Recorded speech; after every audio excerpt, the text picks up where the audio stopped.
ഇത് സുപ്രീം കോടതി പറഞ്ഞ എന്താണ്? സുപ്രീം കോടതി റൂൾ 3B റദ്ദാക്കി. എന്താണ് റൂൾ 3B? റൂൾ 3Bയിൽ എന്താണ് പറയുന്നത്? 1965 കേരള സർക്കാർ കൊണ്ടുവന്ന ഒരു ആക്ട് ഉണ്ട്. പിന്നെ ഈ 10 മുതൽ 50 വയസ്സ് വരെയുള്ള സ്ത്രീകളെ ശബരിമലയിൽ വിലക്കുന്ന Kerala Hindu public religious places of worship authorisation of entry rules. പിന്നെ അതാണ് റദ്ദാക്കിയത്. റൂൾ 3B റദ്ദാക്കി. അതാണ് ബേസിക് ആയിട്ട് നിൽക്കുന്ന ഇഷ്യൂ. അപ്പോഴാണ് മറ്റേ പുനഃപരിശോധന ഹർജികൾ 63 അങ്ങോട്ട് ചെല്ലുന്നത്. അതാണ് ഇനി പരിശോധിക്കാൻ പോകുന്നത്. ഇത് ഭരണഘടനാ കോടതിയാണെന്ന്, പരമോന്നത കോടതിയുടെ പ്രത്യേക ഭരണഘടന 9 അംഗ ഭരണഘടനാ ബെഞ്ച്, അവരാണത് വ്യാഖ്യാനിച്ച് തീരുമാനം എടുക്കാൻ പോകുന്നത്.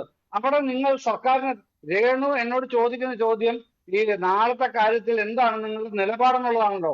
ആ നിലപാട് പറഞ്ഞുകൊണ്ടിരുമ്പോൾ താങ്കൾ അവിടുന്ന് ചാടിപ്പോയി 2018 നിങ്ങൾ എന്തൊക്കെയാണ് പറഞ്ഞത് നോക്കുന്നുണ്ടോ?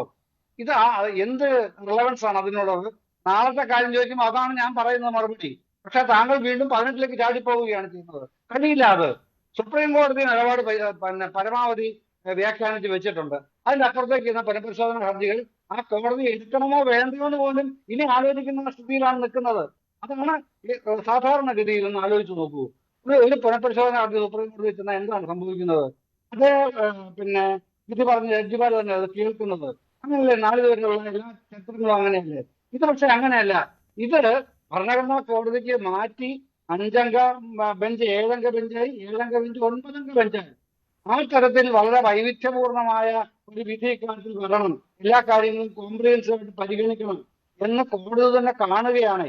അപ്പൊ ഇത് ശബരിമലയെ മാത്രമായിട്ട് ബാധിക്കാൻ പോകുന്ന കേസല്ല. ഭാവിയിൽ ഇന്ത്യയിൽ എവിടെ വരാൻ പോകുന്ന കേസുകൾക്കും ഇതായിരിക്കും അടിസ്ഥാന വിധിയായിട്ട് വരിക.